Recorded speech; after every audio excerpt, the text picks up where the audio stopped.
আল্লাহু আকবার। আশহাদু আল্লা। তখনও বাইরে অনেক অন্ধকার ছিল।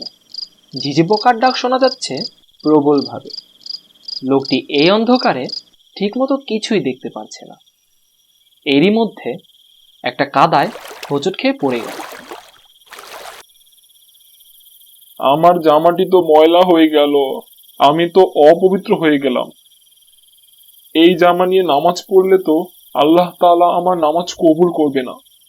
যাই, বাসায় গিয়ে নতুন জামা পরে আসি। লোকটি বাসায় গিয়ে নতুন জামা পরে আবার রওনা হলো সেই একই পথ দিয়ে মসজিদের দিকে।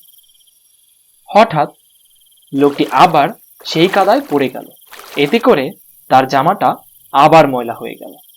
অন্ধকারে ঠিক মতো পথ দেখতে পারছি না, তার উপর কাদায় পড়ে যাচ্ছি। হে আল্লাহ, তুমি আমাকে পবিত্রভাবে নামাজ পড়তে যাওয়ার তৌফিক দান করো। এটা বলে সেই লোকটি আবার বাসায় গিয়ে নতুন জামা পরে আবার রওনা হলো মসজিদের দিকে। পথিমধ্যে শয়তান একজন যুবকের বেশ ধরে একটা হারিকেন হাতে লোকটার সামনে এসে বলল, ভাই আসো, আমি তোমাকে মসজিদ পর্যন্ত পৌঁছে দিই। ধন্যবাদ ভাই। তারপর শয়তানটি লোকটিকে মসজিদ পর্যন্ত পৌঁছে দিল। লোকটি তখন মসজিদের ভেতরে গেল, কিন্তু শয়তানটি বাইরেই দাঁড়িয়ে থাকলো। কিছুক্ষণ পর নামাজ শেষ হলে লোকটি মসজিদ থেকে বেরিয়ে দেখলো সেই যুবকটি হারিকেন হাতে এখনো দাঁড়িয়ে আছে। লোকটির তখন একটু ভয় লাগলো।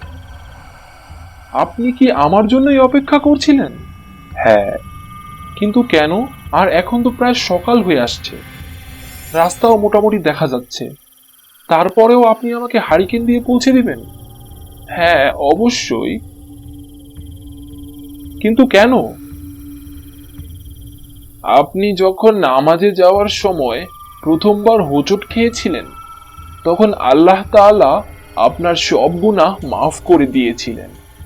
তারপর নতুন জামা পরে যখন আপনি আবার হোঁচট খেয়েছিলেন, তখন আল্লাহ তাআলা আপনার পরিবারের সকলের গুনাহ মাফ করে দিয়েছিলেন।